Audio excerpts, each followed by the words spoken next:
The Philistine army has gathered on one side of the valley of Elah. Their tents stretch across the hills, their banners fluttering in the wind.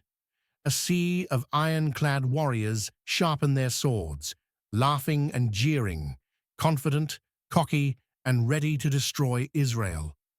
On the other side, the Israelite camp is eerily quiet. Soldiers stand frozen in place, their knees knocking together like dice in a cup.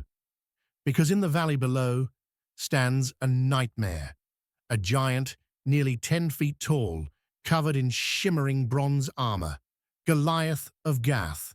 His muscles bulge, his spear is as thick as a weaver's beam, and his shield is so massive it needs its own assistant. For 40 days, he comes out and booms his challenge. Choose a man to fight me. If he wins, we will be your slaves. But if I win, you will be ours.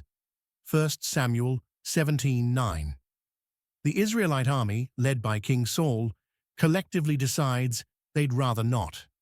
Far from the battlefield, in the rolling hills of Bethlehem, a young shepherd named David plays his harp, watching over his father's sheep.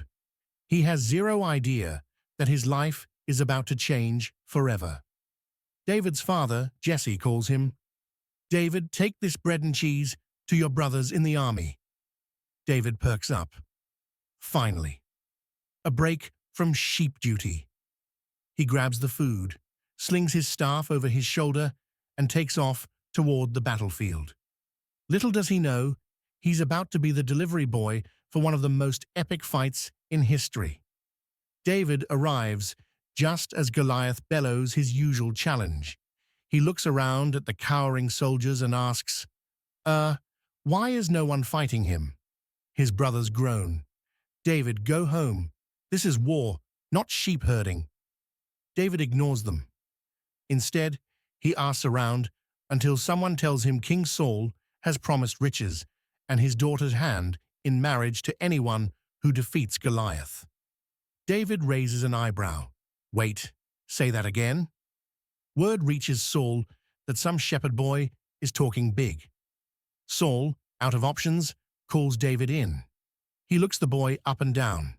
Young, skinny, no armor, and still smelling faintly of sheep. David, completely unfazed, says, "Don't worry, I'll fight him." Saul chokes on his drink. "You? A kid?" David shrugs. "I've fought bears. I've fought lions. I can take him." Saul is desperate, so he offers David his own armor. David tries it on. It's ridiculously big. He wobbles under the weight, trips, and nearly falls flat on his face. He sighs, takes it off, and grabs his trusty slingshot instead. "The Lord will deliver me," he says. David walks into the valley, holding only a sling and 5 smooth stones. Goliath sees him and bursts into laughter. "What is this? A joke? You send a boy with sticks?"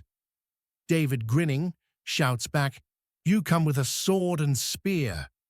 "But I come in the name of the Lord." 1 Samuel 17:45. The Philistines laugh. The Israelites hold their breath. Goliath growls and charges. David doesn't move.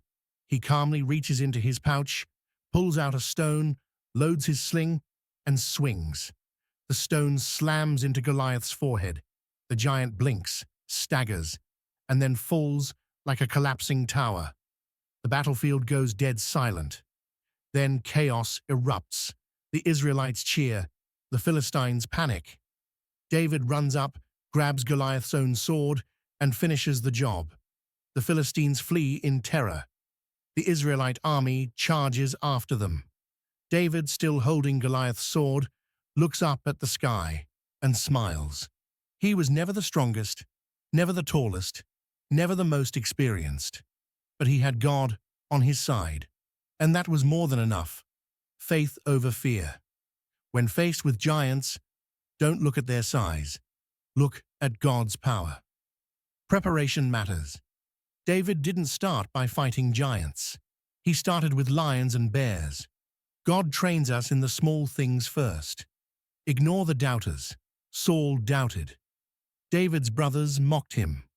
Goliath laughed, but God had already chosen him. Your gifts are enough. David didn't try to be someone else.